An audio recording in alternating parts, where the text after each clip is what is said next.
So I had a whole bunch of pills, and I had it in my hand. So I got pregnant at 13. 2 years later, I had another baby.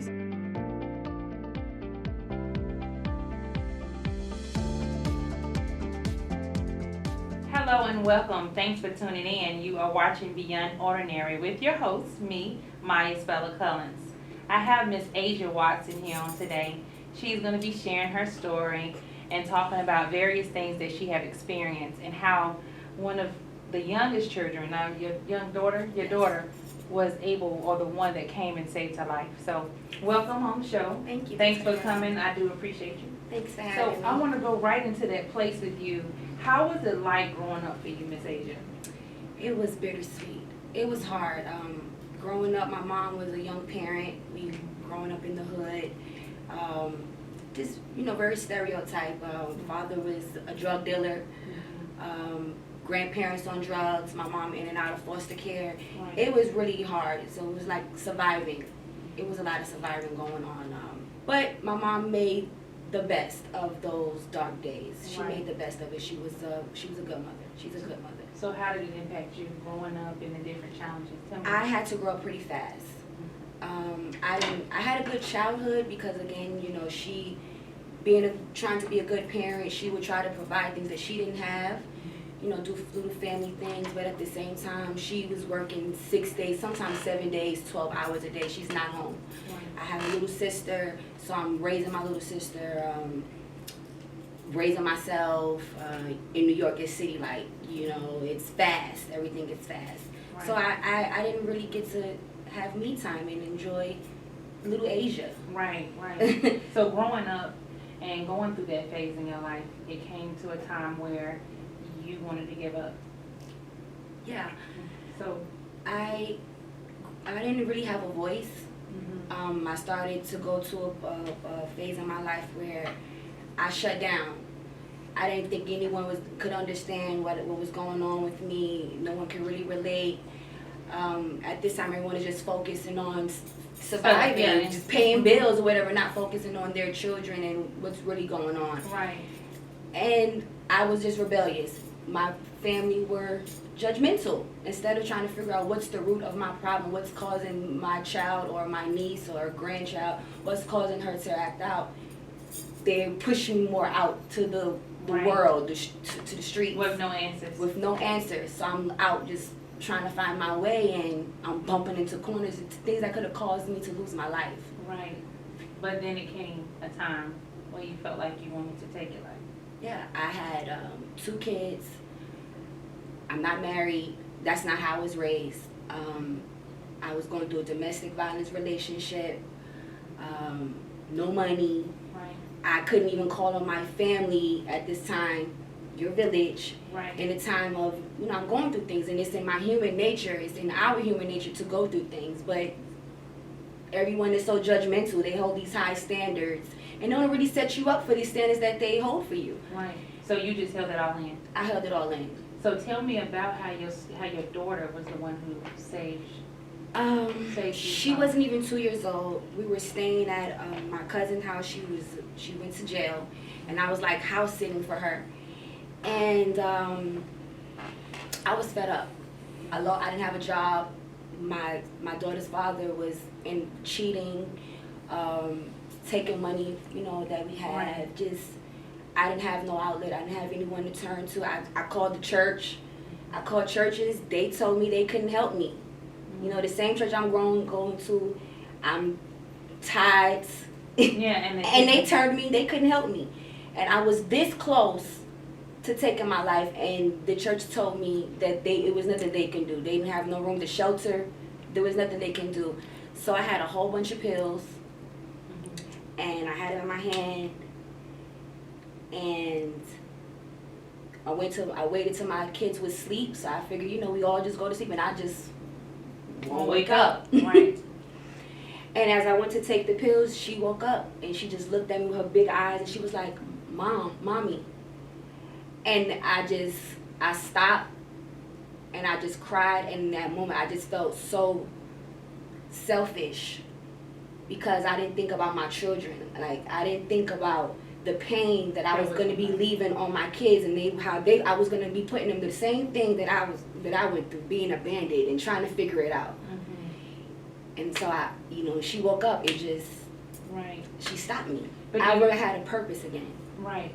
And do you feel that your family and the support system, do you feel that they even knew how to help you? No. Right. So with you knowing that they didn't know how to help you, and so many people that could potentially be watching and don't know how to help, what did you find as your saving grace to get through it? Because if you feel like you couldn't turn to the church, if you couldn't turn to your friend or your mother or your aunt, uncle, what did you do as a result to come out of that? I had to, the truth, the truth. I got on my knees and I cried and I prayed and I cried and I prayed. I looked in the mirror. I didn't like the person that I was. And it was something really divine that really took over my body. That's when I knew that whatever we may call the supreme being, it's real.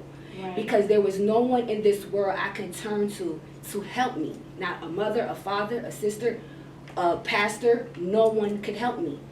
And I'm not bitter about it, because I realized they didn't even have the help. They didn't have it in them to help me like my mom. So she couldn't do better. She couldn't show me to do better. She didn't know. But the community, it made me realize how much in the community we're lacking, because there's so many of us that really need help, and we can't even turn to our own community. Because they don't know. It's not the reason. They don't know. And there's no resources. There's no resources. So it was the divine supreme being that something really came over me, and I woke up, and every day I just had like this energy to one step at a time to do something. Do something different. Do something So you different. can get something different out. Yes.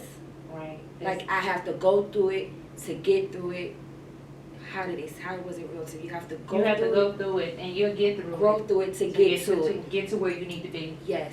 And where are you at now, Asia? I'm still I have a peace inside. No matter what's going on around me, I have this inner peace inside. I know that I'm in a place where I'm being used. Because now the same people that didn't understand what was going on, they're like, how did you do it? What did you do? So you telling them what you did. And I'm still not even really where I want to be yet. It's just this peace in me. And the only thing I say is, like how it's the God in me. That's all I can tell them. Because there's nothing that I physically did or is not a physical person that hold my hand or help me or guided me anywhere. That wasn't the case. That's the truth. So that's just my truth, and that's just what I tell them. I had to get back into myself, and one step at a time. Right. If you can give any inspirational words to someone that's contemplating suicide, that's watching you, what can you say that can give them that peace of mind to know that everything is okay? Remember who you are always, and it's okay not to be okay. Once we really understand it's okay not to be okay, and not to put ourselves on other people's standards and live our truth, I think we'll be much better off. We definitely will. So I know we have to take a break, but I want to make sure, and we'll be right back, but I want to make sure that you stay connected, because Asia said a mouthful. Each day is a struggle. Each day is another life situation. But what you have to understand, that just sitting here and being in the presence of Asia, I know that you have great things before you. And the fight has to continue. Yes. And one of the things I always say, if I don't say anything else, is that what we go through is bigger than us. Yes. A lot of times we think that we're God, and we think that it's because of us. But it's not because of us. He allowed us to go through that situation to make us even greater and even bigger for the next person that need that. So I commend you on today with being here and telling the audience and letting them know that suicide is not the option. We don't always have all the answers. Even when our back is against the wall and we don't know where to turn. But we know that there's somebody that sits high, as I always say, and he's able to guide us and direct us and put us on that right path. So thanks for being on the show on today. Make sure you stay connected. We'll be right back.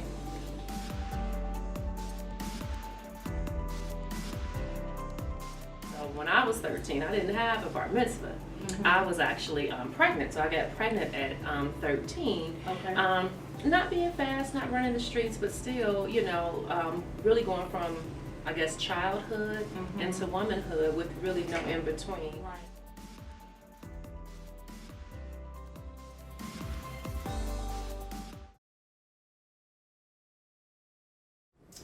Mental health to me means having unconditional compassion, love for one another. So many of us deal with mental health and we are worried about being judged. We're worried about being cast out, abandoned. If we have more compassion and unconditional love for one another, I think we may save a life.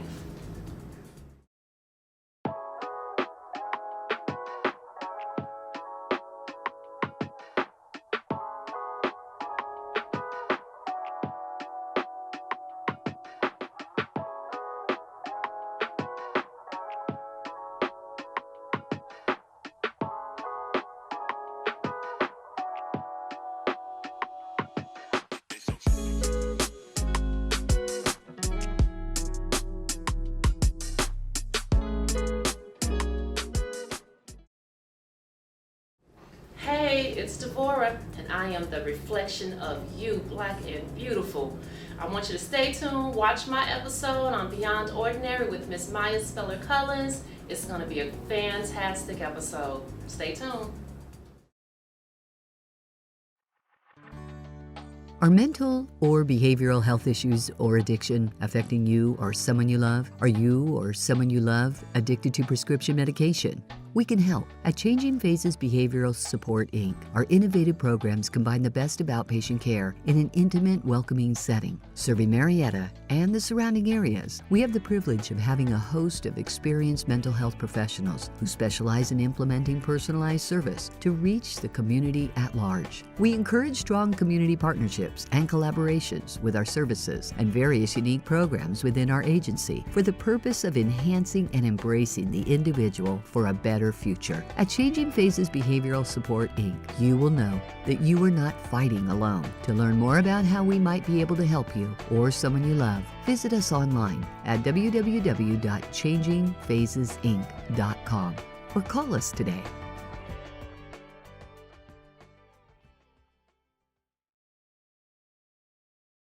Beyond Your Ordinary, the Maya Speller-Collins Show, I'm so excited to announce because so many people struggle with issues every single day. And when I say issues feeling like you want to give up on life, there's no hope, that nobody loves you, that you have no purpose in life. But I'm here to bring back that hope. I'm here to bring light and shed light on various situations, from marriage to families, to the school system, down to the hospitals that you may lay. I am your girl, Maya Speller-Collins. Be connected, stay connected, and get the help that you need.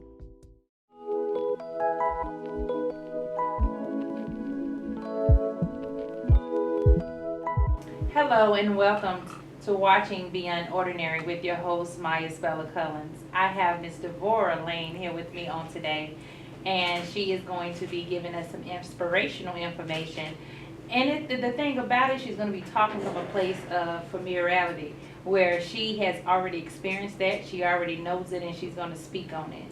So welcome. Okay. Thanks for being on the show, beautiful. Thank you so much for having me, beautiful. No problem. So we're going to go. I know you had some different things that has happened and transpired in your life. Mm-hmm. So take me to the age of 13, because I know they said 13 was the age that led up to everything else.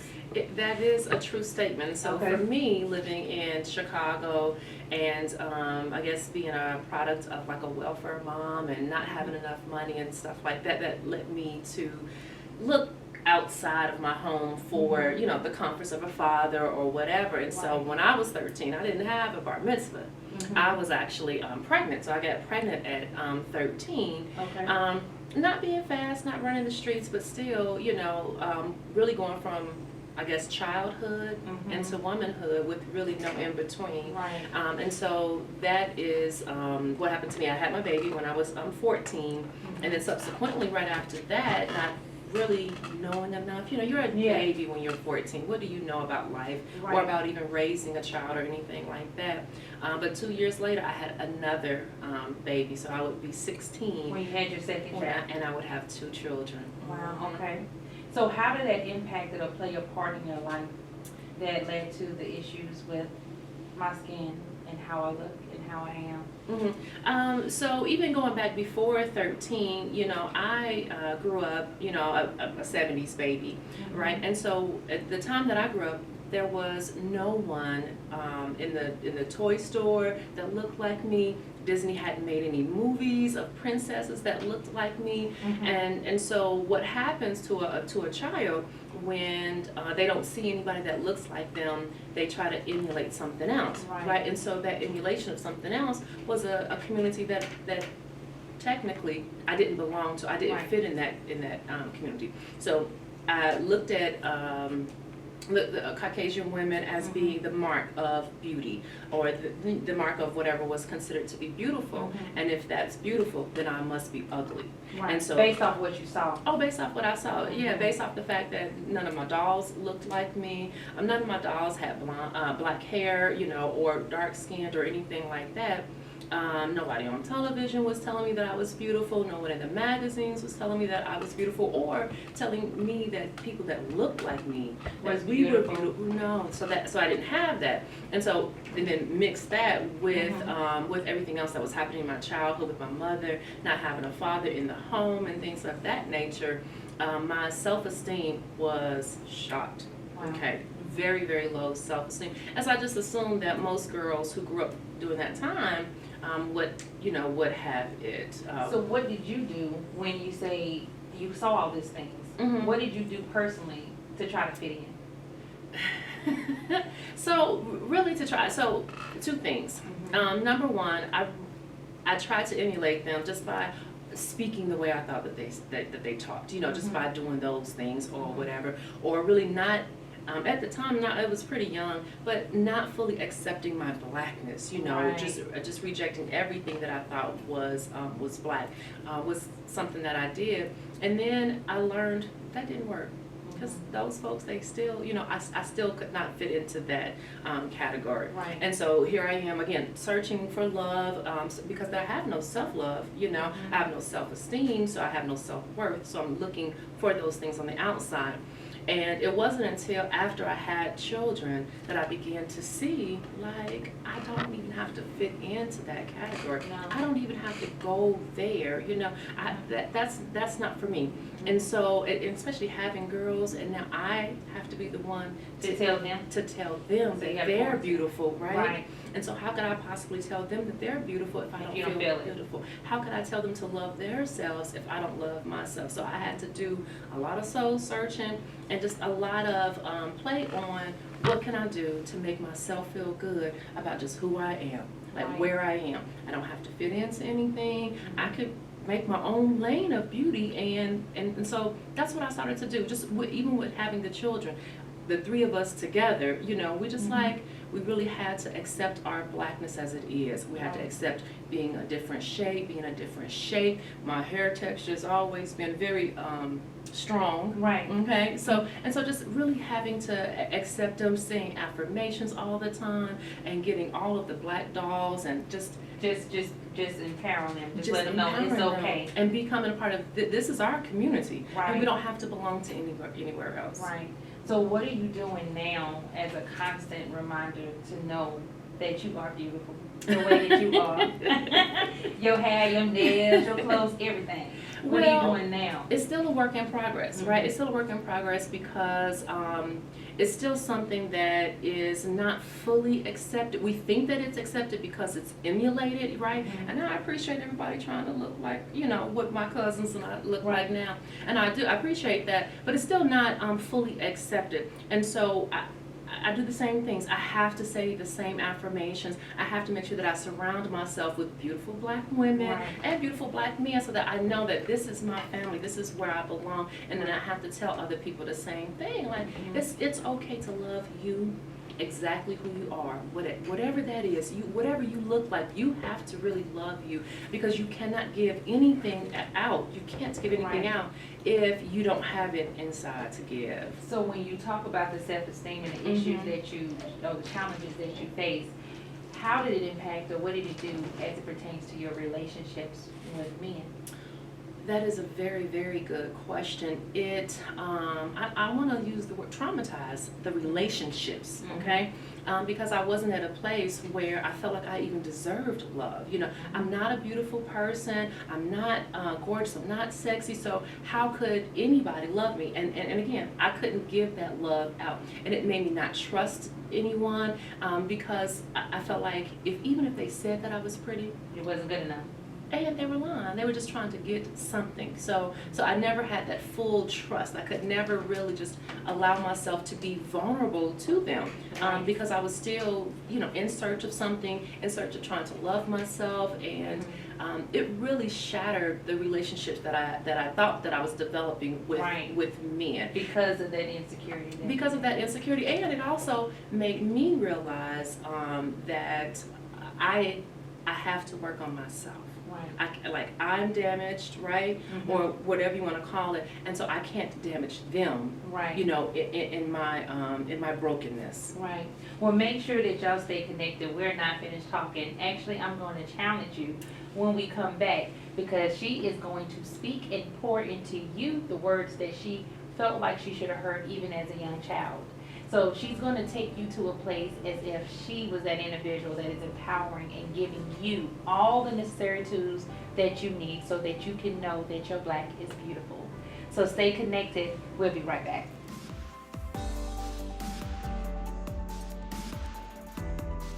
You are perfect exactly as you are. Your skin tone is rich because of the history that's held within it. Your hair is fine, it is strong, that even your history is strong.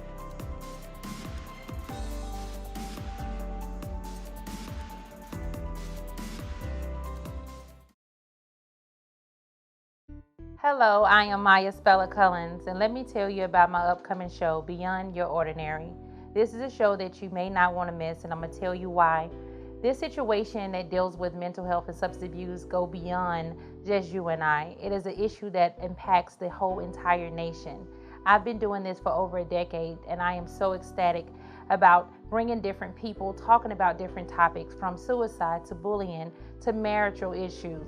You take it, however it comes with mental health, I'm going to give it. Understand that mental health doesn't affect only one person. I know it may seem so taboo in many cultures, but now I'm going to bring it in your face, and we're going to address the issues so that we as a nation can begin to make progress. I am Maya Spella Cullins, Beyond Your Ordinary. Make sure you stay connected. You don't want to miss it. For more updates on the show, for more episodes, and to find out more about me, please make sure you log in to beyondordinary.tv.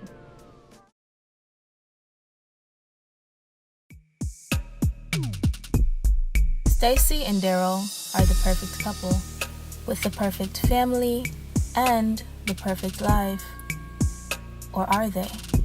As the Lord professed unto me, he who findeth a wife, find a good thing. And I know I got a good thing in my wife. If someone that you love hurt you, how far would you go to avenge your pain? You made your own in this world, so why would you stay with him? Why don't you get you a little something on the side? What? Mm-hmm. If you had an opportunity to pay someone back, would you? Detective Claus, narcotics. I think you'll provide me with all the assistance that I need. It would seem as if Stacy's boyfriend is trying to expand his empire. But this woman, she ruined everything. We should never brought her into this. When your entire world has been built on lies, can you find your way back to the truth? Don't run away from me. I want to know what that was all about today. I don't want to talk about Oh, you gonna talk about it? Narcotics? Boyfriend?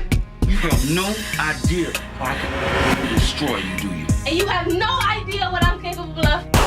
What secrets will be revealed behind the veil?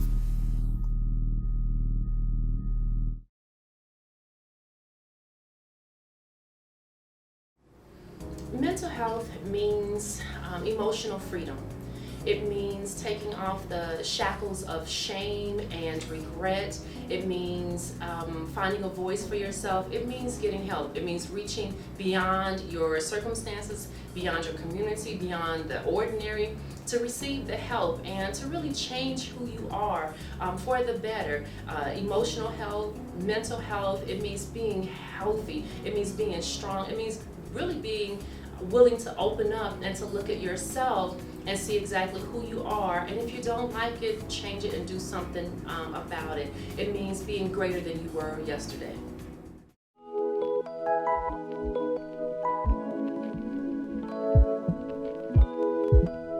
We're back, and you're still watching Beyond Ordinary with your host, Maya Spella Collins.